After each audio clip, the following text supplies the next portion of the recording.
looks like episode 2.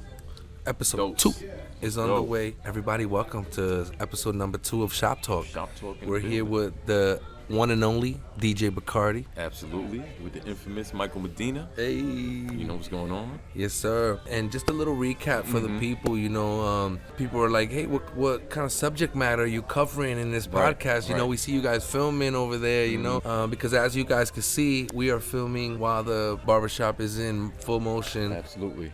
We got the guys over there taking care of all the walk-ins, Yes, you know, sir. making sure that the shop is A-okay. That's right.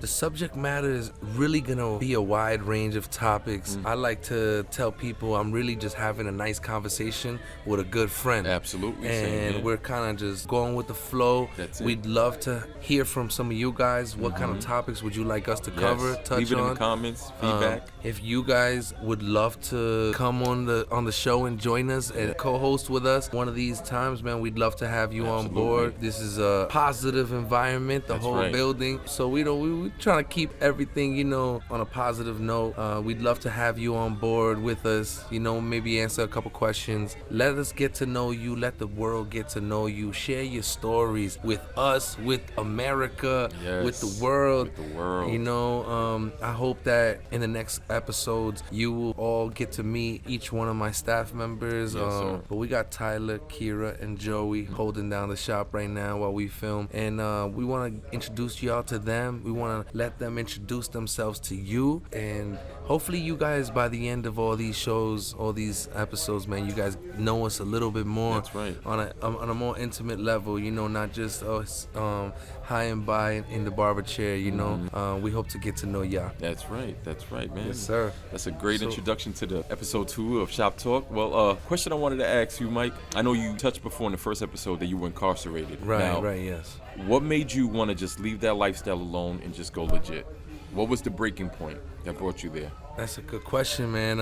What made me want to change, man, and completely change was me realizing that some of the people that I've always associated myself with were still recidivistic behavior was Right. being displayed. You know, they were going in and out of jail, in and out of prison programs, and I looked at them and I said, am I them? Right.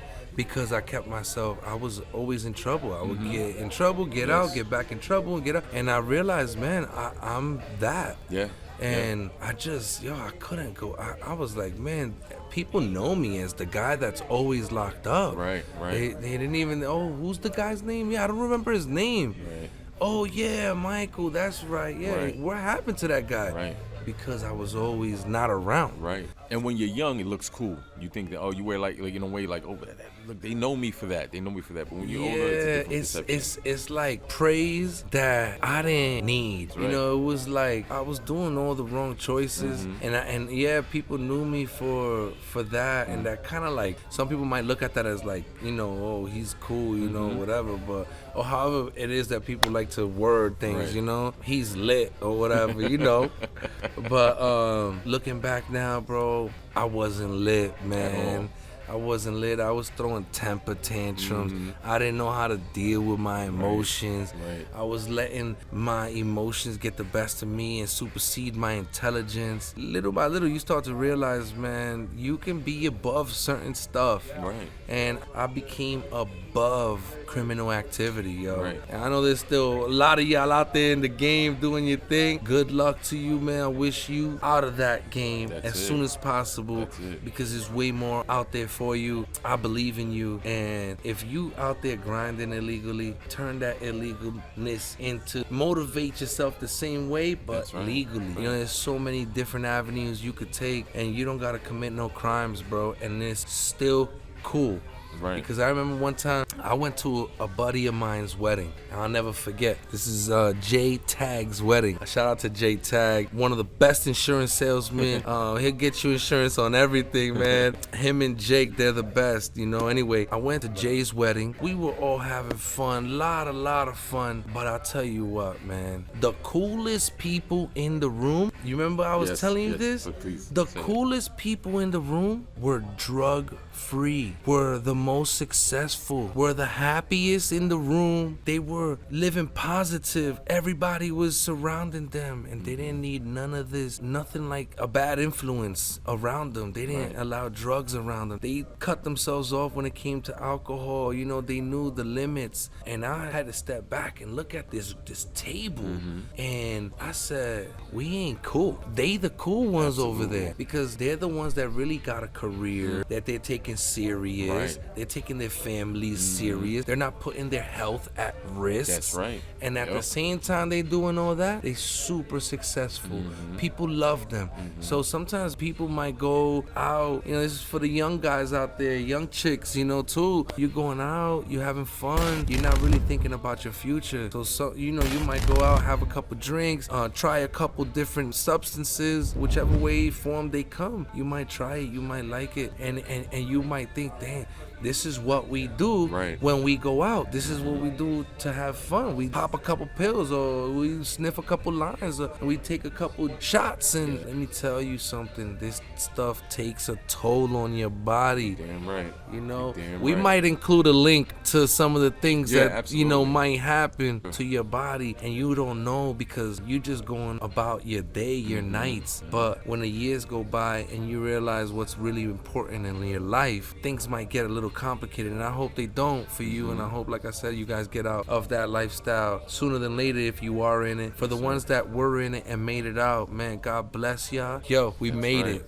We made it. That's right. Because we living healthier today, you know? It's true, because when you have alcohol and drugs and things like that, when you have certain vices, you can tell. It takes a toll on you mentally, physically. There are people my age that I seen that I went to school with, or people that I know that are my peers, and they look wasted, bro. I'm like, what happened? Like, how do you look like this at your age? And there's no structure in life. It just totally throws you in a different direction. So I think to stay legal, first of all, don't do nothing illegally, because you only end up two places if you do things illegal: in jail or dead. So that's how I see it. Yeah, man, you know? Definitely. And yo, just think about the grand scheme of things. What do you want to be remembered as? Absolutely. What do you want to be remembered like? Do you want to be remembered as? Because for many years, I was just that kid, that guy, because how could you remember my name? I wasn't around.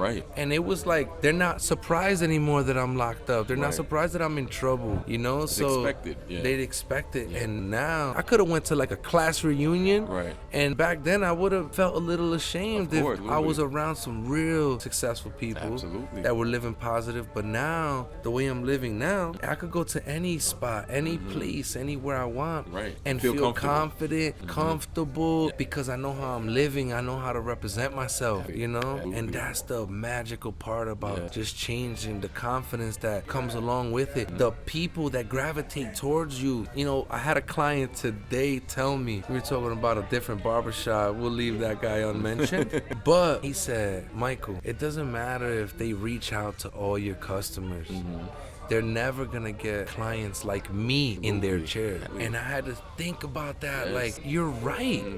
The way we operate here, the way I'm living, this is who I'm gravitating. Bro, I want beautiful souls around me. That's it. You know, people who only want the best for me and those around me. And, you know, hearing him say that, it kind of put me in check, and it said, you know what, Michael? You just keep doing what you're doing, because you're doing the right thing. You know, just stay focused. And that's what we're doing. We staying focused. We only trying to get better every day. We wake up students, you know. Absolutely. You can learn something new every day. We learn something new every single day. In any field you work in, that's in any field, any type of occupation that you have, you always able to learn something. And never use an excuse that you can't do it, because we've came from the bottom. We both, I grew up in Section 8, housing projects, all that. This man had nothing either, and he built himself up from nothing. So don't use an excuse that you can't do it, or someone else has an upper hand. No, you got to make it happen. Don't make excuses for yourself. Don't put limitations in your life, and you can succeed, man. Yeah, well, and you know, another thing that is a must mention is, you know, even when you think life is like terrible, like for me, sometimes, you know, it can get a little overwhelming. You want to be so good at what you're doing that you want to do it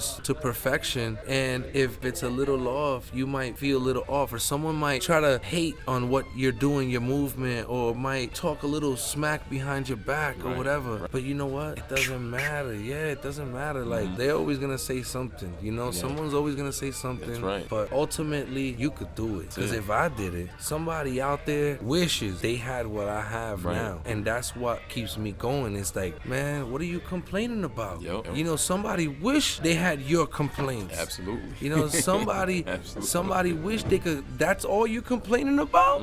Somebody talking smack about you? Someone trying to take your clients? Or that's what you mad about? Bro, there's people out there suffering for real. You know, they don't know if they're gonna make it tomorrow. You know, or their family members. They don't know if, you know, the mom is sick, the mom is on deathband, or don't have a house to live in, don't have food to eat. Yes, absolutely. Yes, trying to dumpster dive to get something to sell to somebody for $5, and you know, it's just a reality of things, man. There's someone out there that wishes they could have your complaint. So when you think that, you know, you have so much to complain about, you know, we can complain. Let's confide in who we are comfortable with, and talk about that, you know, and get that off our chest. But don't let it stop you from what you can accomplish. Don't let it stop you from what you gotta do. Yes, that is absolutely right. This is another thing I want to touch on. This is actually something that just ran through my head. Since we're talking about, this is shop talk, you know, basically is barbershop talk as well. Have you ever had a disgruntled customer that you never invited back again, like that you had to get like really harsh on and tell them you can't come back here? Has it ever been that situation? That happens in any field, you know. Like, I remember DJing a wedding. This girl was drunk and she was spraying champagne towards my equipment, bro, and she's a girl. So I had to tell the guy who, you know, hired me, like, you got to put her in check, man. 'Cause, you know, I don't want to have to, you know, it takes you back. Oh, of course. But you have to compose yourself, and you're like, you know, be professional. Of course. A disgruntled customer. You know what? I haven't seen a disgruntled customer. I know. All my years here, and I've been here since 2011. I've never seen a disgruntled customer. I have received a phone call while I was on vacation from someone else that was working here, from my staff, and they said, "Yo, I don't know if you can see what's going on in the cameras, but shit just got crazy over here." And I'm like, "What do you mean? What happened?" I guess somebody. I think it was a miscommunication error. There was like a language barrier. Spanish barber. You know, his English was a little, so he understood the beard, leave it low. He may have brought it up a little high. The guy was upset. You know, I received a phone call. Hey, it's going down in the barbershop, man. So we actually just ended up closing the shop that day. And then they came back to work the next day. They didn't let that stop them from coming back into work, you know. But other than that, man, I can't say, you know, there's always gonna be someone that you may have, like for me, I'll take a picture of a haircut, and I'll look at it afterwards and be like, oh my God, I can't post that, but it looks so perfect when I did it. You know, but you learn from that. You learn from it, you know. And then also, man, I'm not the only one. Any artist, any barber, painter, anything, they're gonna look at their job and say it looks good. And then the next day they might look at it and be like, I could have done this different. We become our own worst critic, right? Absolutely. Because you critique yourself, and especially when you do a job, you want it to be perfect. You want to do the best you can. So when you sit there and you're like, you know what, I can do better. But you learn that way. You learn that way, man. You learn that way. So I think that's a great thing. Absolutely. I got a client here? Yeah, I got my next client, Mr. Subic, over here. I'm gonna lace him up real quick, and I don't know. We'll see. Maybe we might even get Mr. Subic to come on board and have a little chit chat with us. He is a superstar teacher. So when I cut his hair, it's like I get re-educated. You know, I ask him, yo, what topics are you teaching? And he just like tells me and goes into details, and I'm like, oh man, I should have learned that. You know, a lot of things I do know because history is my thing. I love studying history. He's a history teacher, so some of it I might know, but some of it I get brushed up on. So I'm about to get going real quick, and I'll be right back. But I'm gonna go brush up on my history and lace them up, and I'll be right back. All right? Sounds good. We'll be right back. Hey, so we are back. I told you I was going to hook up Mr. Subic real quick, and we are lucky enough to have him here. I'm going to pass him these mics, and we're going to ask him a question or two. Here you go, Mr. Subic. Thank you, Michael. All right. Introduce yourself for the peoples, man. My name is Kyle Subic. I am a high school teacher here in the area. I work at Wells Central School, which is up north. Wells, man. A small little town in the Adirondacks. Super special. Google map it because it's the most picturesque place you could Google. I'm telling you, in upstate upstate New York, man, this is like a painting. The town is like a painting you'd see on a wall. Wow. So let me ask you, Mr. Subik. I was telling the guys earlier before you sat in the chair that, you know, while we in the chair, we like to throw around the topics that you are teaching the kids. And what's like your favorite topic to teach these kids? Something that they might really grasp to. My favorite topic to teach the kids, at least when I was growing up in this area, is colonial history, American colonial history. Wow. Because there's a lot of history here in New York State from that time period before the American Revolution, but majorly during the French and Indian War. And I grew up in Johnstown, where Sir William Johnson lived. Google Sir William Johnson if you haven't. He's dropping some gems right now. That's right. And our town is just full of that kind of history from that time period. Wow. So even as a kid, when we were learning about it in school, I thought that was amazing. Right. That, you know, we growing up in the town, not far from where a lot of the stuff was going on. And I try to do the same thing when I'm teaching kids in my class. I'm like, you guys realize that, you know, things happen very close to where you're sitting right now. Right. I mean, even though their town is farther away, you know, from Johnstown, but I mean, it's all relevant to the history of New York State. So I always got excited out of that, and I try to get the kids excited about that stuff too, you know, when we watch stuff or, you know, we're learning about people that are local, essentially. Well, it hits close to home when you realize that it happened close to home, you know? Right. Historical side. And then the kids don't always understand that. So, I mean, the more you can make it relevant to where they are and what's going on, and it's not just in a book or something like that. You know, it makes perfect sense to me. Yes, absolutely. So, I love history. You know this. We always throw little subject matter back and forth. What made you become a teacher? Like, I know, like, teaching in general, you guys are like the youth's mentors, teachers. You know, these kids grow up, they leave school, and they still remember you. They think about you. They might bring you up in a conversation. Oh, I had the coolest social studies teacher. I hope they say that about me. Oh, they saying it about Mr. Subik, trust me. So what made you say, you know, not only do I want to be a teacher, but I want to specifically be a social studies, a history teacher? I guess when it comes to subjects, that's my best subject area. It always has been. You know, my father was a major history buff, so I mean, it was in my house when I was growing up. So I mean, from the get-go. But also, I just, you know, have always worked well with kids though too. So even before I became a teacher, you know, I was a lifeguard at local pools in the area. So I would work with kids, teaching them how to swim and things like that. And just as I got older, I knew that, you know, I had a good rapport with kids. You know, and working with them, you know, in that respect. Just it gave me an opportunity to work with kids, but also teach the subject that I love the most, that I'm passionate about. So man, and you heard what he used? He used the word passion. When you are passionate about what you're doing, it makes your job a little easier. Doesn't mean it's not hard work, but it makes it a little easier, right? When you are really into what you're teaching, what you have you're a love doing. for it. Yes. And we need more teachers like that in the community, people who are just interested in helping the kids out and helping them with education. I think that's a great thing. Teachers are influential, and a lot of people don't give them credit. But I remember my social studies teacher, Mrs. Sansoni, if you're still out there, he was a great influence to me. That's awesome. Absolutely. Mine was Mrs. Anastario. I love you, Mrs. Anastario. Well, Mrs. Subik, thank you so much for coming on Shop Talk. Absolutely. Yeah, no problem. And welcome anytime. Yeah, we got to have him on, seriously. like, to have like a long segment with him. That'd be yeah, great. seriously. Let's teach the youth. Let's teach our Yes. audience. You know, this is our second episode. We wanted to thank you for coming on as a having last minute invited, you know, guest. And you inspire a lot of other people around you. You're inspiring other students, and you don't even know. There's a student in your class right now that might remember, you know what? I want to do what Mr. Subik did. You know what I mean? So thank you for being such an influence, such a positive influence. Yeah, anytime. All right, Thanks for coming on the show. Thank you. All right, Mr. Subik. All right. Take care, brother. Thank you so much. It's a pleasure meeting you. So there you go. You know, we need more people like that. We need people to influence the kids to do positive things in a positive direction. And that's where we're going with this podcast. We're going to have positive people. It's all about positive vibes. It's all about positive vibes. It's all about bringing to light how cool it is to actually be a good, productive member of society. That's right. Having the good vibes around you, influential people around you, this can only help us grow, make us better. Right. So when you come through those doors, leave the negative vibes outside and bring all the positivity and love in here, because that's what we're spreading, positivity and love. Yes, and you know what? If you are feeling some sort of way, negative way, pull one of us to the side, man. Have a talk. Because we could talk. That's We could talk, and not just me. We have other barbers, man, and any way that we could serve as some sort of support, man, it's not just a haircut. Right. We want to show you guys that It's you guys friendship as well. there's more than just, you know, see you later, man. If I feel that you sat in my chair and I got a vibe that you were sad or down on something, believe me, I'm gonna go home and be thinking about you and hoping all is well. Absolutely. So feel free Absolutely. to, you know, reach out. You guys will know exactly how to contact us, but you can always just pull us to the side. We'll talk That's to you. it. You know, you don't know, we might help each other. And for people who are going through challenges and just bad things in their life, we're going to leave all types of links in the description and contact information for you to reach out to certain organizations and programs that'll help you.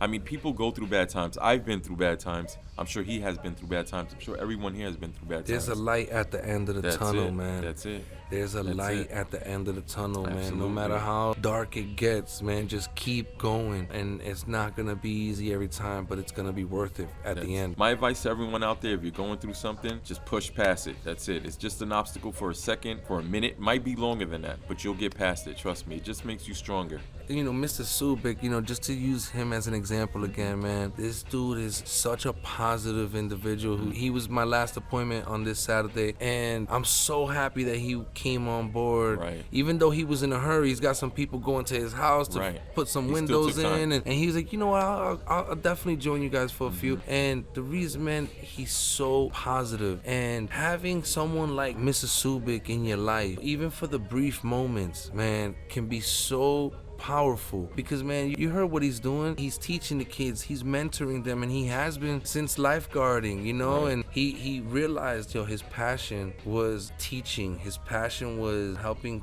individuals learn, Right, whether it was right. swimming, and to now, you know, he's teaching them history, not only like distant history, but he's teaching them local history, which is real history. And I think that's what influenced him as well, because like they said, they lived in Johnstown. It's a historical site. Look it up. And it maybe just influenced him in his lifestyle to want to be a teacher to teach history. I think that's great.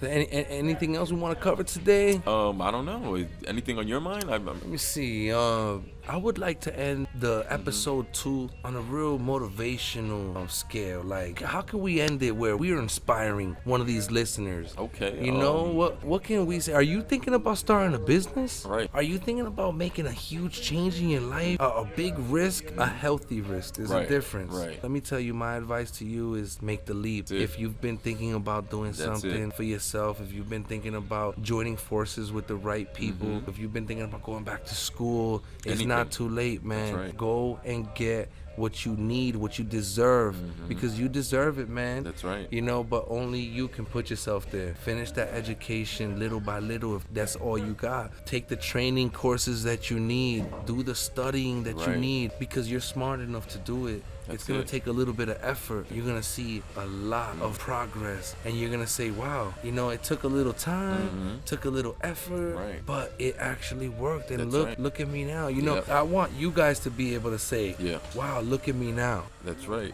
And never stay complacent, never stay stagnant, because it takes you nowhere. Just keep going. Take that leap. It might be scary, but you're gonna take that leap and you're gonna be proud of yourself in the end, man. Absolutely, Because man. the more you build and the more you want a goal, you want to always set a goal. Always set a goal. When you set a goal, then you have something to live for. You have something to strive for. So always set a goal and then accomplish that goal. Then go to the next goal. It's always another goal to accomplish. Oh, dude, definitely planning helps. Planning helps, because right. I can't tell you how many times I've had a great idea, light bulb, good idea, but because of the lack of proper planning, It didn't the work out. idea had to be revamped, Right. re-ideaed. Right, You know right, what I'm saying? Like, But that's a good thing in a way as well, because in a way that didn't work. You didn't let that stop you. You didn't say, oh, I can't get this done. This didn't happen. So you know what? Damn, that's it. No. yes, You keep moving you're to the next right. one, You're you know? right. You know, but what I learned with that process was I try something and then I redo it and then redo it again, because I thought it needed to be perfected. And that taught me. No more doing that. Actually plan it out. Right. You know, just because you have a light bulb go off and you got an idea, it's a great idea, I'm certain, but it might need some fine tuning. So have some conversations and toss it around and have someone play devil's advocate with you and tell you different sides of the scenario, man, because I'm telling you, you fail to plan, you plan to fail. It's a real thing. That's it. You know? And have people who's going to give you constructive criticism, and always say constructive criticism not as an insult, but as someone who's giving you their feedback, because that's what you need. You don't need someone who's going to tell you, yeah, that's great, even though you know for real that idea sucks. You need someone who's going to be honest with you. So have good people around you, and it's hard to find good people, but they're out there, trust me. Just surround yourself with that same energy. Absolutely. You put that energy out there and you'll receive it. Absolutely, man. So yeah, man, episode 2 is all about, I hope you've heard the word positive 100 times, and if you haven't, positive. Yo, we just trying to preach positivity, man, progress, elevation. Let's grow together, man. Let's all grow and let's be at peace with one another, man. Let's keep meeting these clients, and if you guys want to be featured on Shop Talk, drop a comment, contact us. You know, we would love to have you here. Come share something with us. We want to share experiences, stories from everyone. Yes. Everyone has a different perspective on things, so absolutely, man. You don't know what your story might be able to do for someone else listening. If you really needed to be super duper private, but you still wanted to be heard, we got technology. We could blur your face. We could blur your whole body. We could put a bubble head on your face. You know, you look crazy. Yes. I'm chubby. I'm gonna tell Bacardi, yo, edit this so I'm skinny. You know what I'm saying? Yo, we love y'all, man. Stay tuned for episode 3. Yes. 3 is definitely gonna have we're gonna have a plan that's gonna be structured, so stay tuned, episode 3, and thank you for joining us for episode 2, and we have a lot more coming out. And remember, come by 17 North Main Street, that's in Gloversville, New York, for the dopest haircuts, the dopest hairstyles, appreciate the that, best man. Barber in town. No other barbers can touch him, and that's not throwing shots. I'm just being serious, because I've been going to this man for 12 years since he started. Thank you, my bro. So Absolutely. So I'm saying that from the heart. Well, anyway, I hope you have a blessed day. Like I said, stay positive for the 100th time, and join us on the next one.